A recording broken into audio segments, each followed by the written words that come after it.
Ancient Rome. This is video number 2. Alright, so after the victory, Alicia, and which was mentioned in the previous video, Caesar and Pompey is really going to go at each other. By bringing his legion into Italy, Caesar violates the law and provoked a civil war. Pompey and the Senate fled Rome and escaped to Greece. Caesar quickly marched to Spain and defeated Pompey's legions. He returned to Rome, where he was named dictator, then consul. Pompey drew on the wealth of the Eastern empires to create a large, well-equipped army to challenge him. Caesar at this time had a large army with limited supply. Pompey had a bigger army with well-supplied troops, but because Caesar was a better general, he won the battle. And Pompey fled. He was eventually tracked, killed, and beheaded. Caesar observed the Pompey surviving troops into his own army.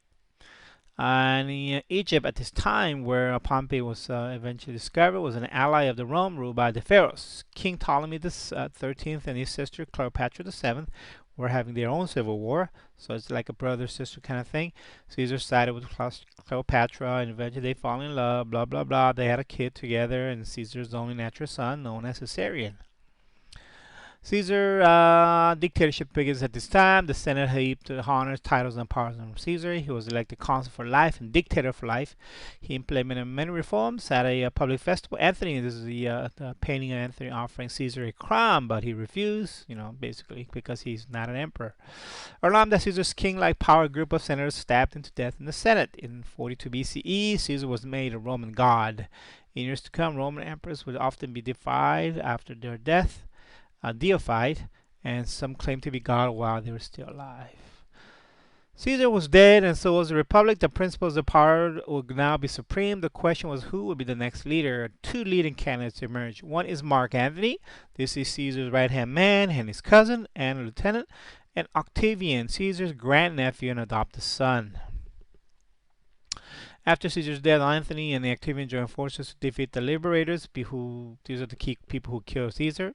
In 42 BCE, the Liberators were defeated. For the next 10 years, Antony and Octavian shared power, with Antony governing the east and Octavian the west. Antony had at this time an affair with Cleopatra, whom he later married, while still married legally to Octavian's sister. So, Octavian stole Antony's will and made it public. In the will, Antony named Caesarion, son of Cleopatra and Julius Caesar, his heir, and asked to be buried in Egypt with Cleopatra, and many people in Rome felt betrayed by that. Enraged, the Senate declared war, and Cleopatra and Antony sided with her, and the war was on. Two Roman armies met in Greece. Octavian had his combined force of 898,000 soldiers. Antony and Cleopatra had about the same number of troops. The Battle of Actium was a complete victory for Octavian. Antony and Cleopatra fled to Alexandria, Egypt. Octavian and his troops marched through Asia toward Alexandria and cut off Antony from any possible support. Outside Alexandria, Octavian destroyed Antony's remaining troops, and Antony committed suicide, falling on his own sword. Cleopatra tried to negotiate with Octavian to spare the life of her son, but Octavian refused. He said, 2 Caesars are one too many, he reportedly has said. To avoid being paraded through the Rome at the head of the Octavian triumphs, she also committed suicide by being bitten by a snake. Octavian was named Pharaoh, Egyptian god. King. Egypt became his personal property. The Senate named Octavian Augustus, and from now this time he will be known as Augustus, and gave many of the powers previously held by the Senate. He became the first Roman emperor of the undisputed ruler of the Roman world, and this is the beginning of the Roman Empire phase. The 2 centuries from the reign of the Augustus until the death of Marcus Aurelius are known as the Golden Age of Rome, or Pax Romana. Although there are still rebellions in the war of this conquest, this period, the core of the empire enjoyed peace and prosperity. The term Roman Emperor is a term to describe the single man who, from Augustus on, had all of the power that had been shared by many officers in the Republic. And they also use different titles. It's like Princeps, Augustus, and Caesars and such. The Praetorian Guard is created during the late Republic. It was an elite squad assigned to guard commanders 10. Augustus transformed the Guard into an emperor's private army, which served as a police force in Rome and other Italian cities. It had legionary strength, meaning it was pretty big. A third of its members were stationed in Rome, where they dressed as civilians but carried weapons like a police. Members of the guards were paid 50% more than legionaries of comparable ranks, so that makes sure that they were being faithful because they like to get paid well. The guards were an important force in the Principate. It would put an emperor in office, keep him there, or get rid of him. So the guard was weakened by Diocletian and eliminated altogether by Constantine. In the 3rd century of Common Era, crisis and instability almost destroyed the Roman Empire for 3 reasons: internal conflict, as who's going to be the leader; external conflict, threat from the barbarians; and economic collapse. The changes of the Roman society were so great that its period is seen as a transition from the classical world of Rome's golden age to the late antiquity and the beginning of the medieval European world. While generals fought for control of the empire, the frontiers were not fully defended. Various groups of Europeans took advantage of this to invade empire. Okay, and of course you had the Carpians, the Goths, the Vandals, different barbarian tribes, Germanic tribes, would try to invade, harass along the frontiers of the Rome. Economic collapse. Rome in the Golden Age was the center of the vibrant global economy. Food, manufacturing goods, and raw materials moved off the system of roads and waterways protected and administered by the Roman government. The system was stressed by the 3rd century to pay even ever-growing military force. The emperors mixed cheaper metals with the silver, which caused inflation and making trade more difficult because there was less gold in the money, so they wanted more money. Local economies became more self-sufficient, producing for themselves rather than selling to the market. Poverty increased big time also. So here is a Diocletian who's trying to save the empire. A man of low birth rose to the rank of the army and was declared emperor by his troop. Reforms implemented by Diocletian during his reign allowed it to survive for another 150 years in the west and for centuries in the east. Some of these reforms gave himself a new title, first of all, from which the term dominate comes from: Dominus et Deus, Lord and God.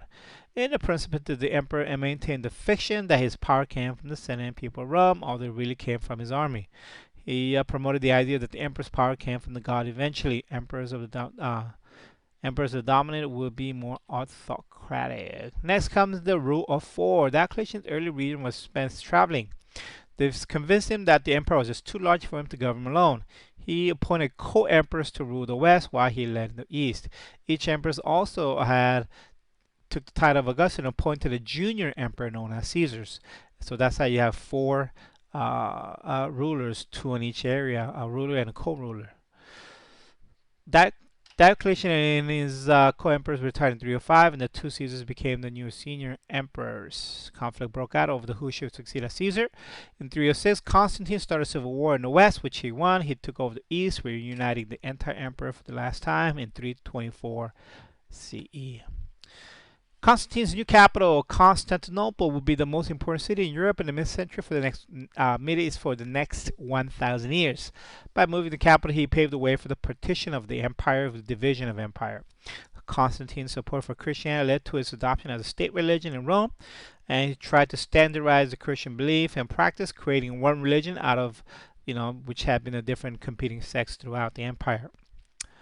Although not formally a Christian himself, Constantine initiated reforms that favored Christianity. He abolished crucifixion and gladiator games. He extended the rights of prisoner slaves, withdrew government support for rebuilding pagan temples, the traditional Roman religion, built important Christian churches in Rome.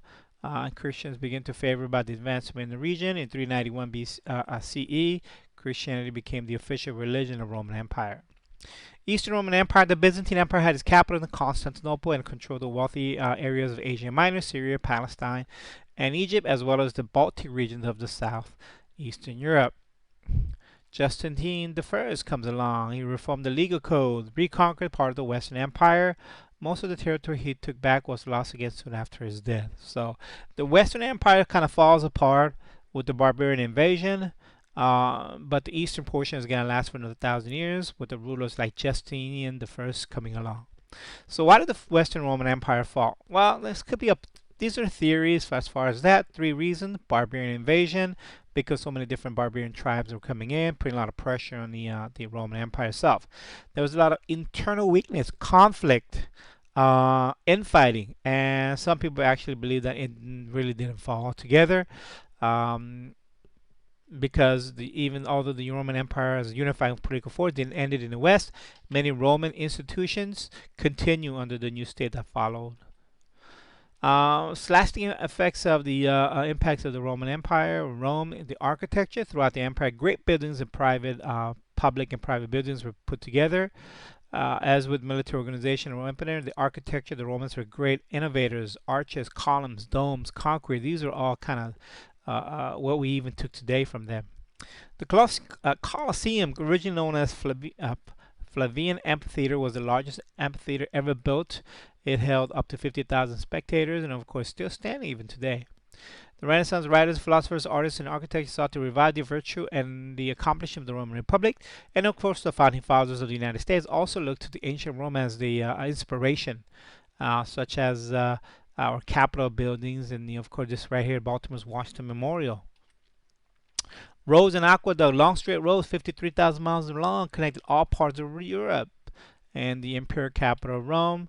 It was used by legions to quickly go from one place to another. It also used to transfer goods, and of course, it's travel allowed the Romans travel. And of course, many of these roads are very well built. Even today, there's some of these still used. The roads are important for maintaining stability throughout the empire. But at the same time, ironically, it was also by the barbarians to use to travel and invade and eventually conquer Roman provinces. Aqueduct is a Roman waterway system which brought fresh water to private homes as well as public baths and fountains. So when you talk about first indoor plumbing, sewer carrying the waste away from the home, this is Roman time. 11 water lines brought water to Rome from sources as far as 16 miles away. Most of the system was composed of underground pipes and tunnels, but when the pipes had to cross valleys or they approached the city, they were raised spectacular arches, aqueducts such as these. So you know that it required a lot of engineering skills and math skills to build something like that. Roman language is another kind of impact that left in our world. English contains many Latin words. Senate, legion, and client were examples. Latin remained the language of the scholarship long after the fall of the Roman Empire. Scientific terminology often comes from Latin.